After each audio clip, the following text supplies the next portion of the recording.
नक्सल मोर्चे में नक्सलियों के खिलाफ सुरक्षा बलों को जो मिली सफलता से पूरा देश वाकिफ है। यही वजह है कि 31 मार्च 2026 को देश के गृह मंत्री अमित शाह ने जिस तरीके से यह ऐलान कर दिया है आधिकारिक तौर पर कि यह भारत देश पूरी तरीके से नक्सल मुक्त हो चुका है, लेकिन जमीनी स्तर पर बस्तर के नक्सल प्रभावित क्षेत्र इलाकों में अब भी चुनौती बाकी है। यह चुनौती सिर्फ ग्रामीणों के लिए नहीं, सुरक्षा में तैनात जो जवान हैं उनके लिए भी बनी हुई है।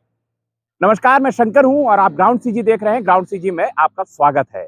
ग्राउंड सीजी में आज हम बात करेंगे बस्तर के दंतेवाड़ा और बीजापुर जिले के सीमा क्षेत्र से आई उस तस्वीर की। इस तस्वीर ने एक बार फिर से उस चुनौती को लेकर के या एक प्रश्न चिन्ह खड़ा किया है कि उस इलाके में जो सुरक्षा बल हैं, जिस तरीके से सुरक्षा में तैनात हैं, सिर्फ ग्रामीण ही नहीं या सुरक्षा बल भी उस चुनौती का सामना कर रहे हैं।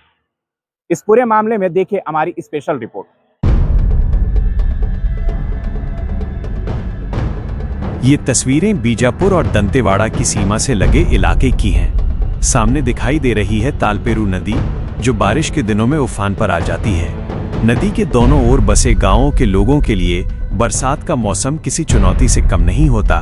करीब 6 साल पहले इसी नदी पर नक्सलियों ने विद्युत तार और लकड़ियों के सहारे एक झूला पुल तैयार किया था। उस वक्त बाढ़ के दौरान ग्रामीण इसी पुल के सहारे नदी पार किया करते थे, लेकिन वक्त के साथ ये झूला पुल भी जर्जर होता चला गया। आज हालत ये है कि पुल को देखकर ही अंदाजा लगाया जा सकता है कि इस पर सफर कितना जोखिम भरा हो सकता है। हालांकि इलाके में अब सुरक्षा बलों की मौजूदगी पहले से कहीं ज्यादा है। इसी इलाके में जवानों का कैंप भी स्थापित किया गया है, लेकिन बुनियादी सुविधाओं की कमी अब भी चुनौती बनी हुई है। बारिश में जब तालपेरू नदी अपना रौद्र रूप दिखाती है तो जर्जर झूला पुल किसी काम का नहीं रहता। ऐसे में ग्रामीणों के सामने एक तरफ उफनती नदी और दूसरी तरफ जान जोखिम में डालने वाला रास्ता होता है, और यही मजबूरी अब सुरक्षा बलों के जवानों के सामने भी दिखाई दे रही है। 2 दिन पहले सुकमा जिले से डीआरजी जवानों की एक टीम डोडी तुमनार जाने के लिए इस इलाके में पहुंची, लेकिन उस वक्त तालपेरू नदी में बाढ़ की स्थिति बनी हुई थी। जवानों ने पहले जर्जर झूला पुल के जरिए नदी पार करने की कोशिश की, लेकिन पुल की खराब हालत को देखते हुए उस रास्ते से आगे बढ़ना सुरक्षित नहीं था। इसके बाद जवानों को उफनती तालपेरू नदी के बीच से होकर आगे बढ़ना पड़ा। सोचिए, जिन जवानों पर इस इलाके की सुरक्षा की जिम्मेदारी है, उन्हें भी अपने गंतव्य तक पहुंचने के लिए अपनी जान जोखिम में डालनी पड़ी। ये सिर्फ एक नदी पार करने की कहानी नहीं है, ये सवाल है उन इलाकों की बुनियादी सुविधाओं का, जहां आज भी बरसात के दिनों में आवागमन एक बड़ी चुनौती बन जाता है। नक्सलवाद के खिलाफ सुरक्षा व्यवस्था मजबूत हुई है, कैंप स्थापित हुए हैं, सुरक्षा बलों की पहुंच बढ़ी है, लेकिन तालपेरू नदी पर सुरक्षित आवागमन की व्यवस्था अब भी इंतजार में है।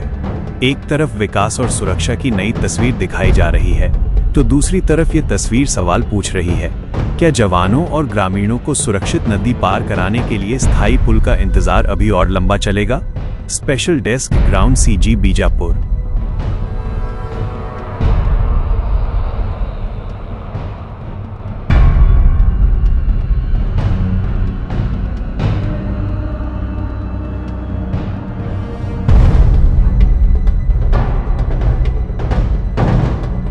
आपने तस्वीरें देखा, आपने यह रिपोर्ट देखा, आपने देखा कि किस तरीके से जो तालपेरू नदी है, इस नदी की कहानी हर साल इसी तरीके से दोहराई जाती है।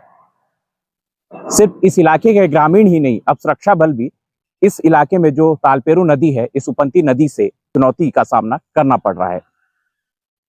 अब सवाल है कि इस तालपेरू नदी में कब तक के या एक ठोस समाधान के तौर पर इस इलाके में पुल का निर्माण हो पाएगा, या इसी तरीके से इस इलाके में जो लंबे समय से जो ग्रामीण है या सुरक्षा बल है, अपनी जिंदगी को दांव में लगा करके इसी तरीके से इस पार से उस पार होने को मजबूर होंगे। लेकिन जमीनी स्तर पर जो चुनौतियां हैं, वो कहीं ना कहीं एक तरीके से अपने जान को जोखिम में रखकर सुरक्षा बल इस इलाके में अपनी सेवा दे रहे हैं।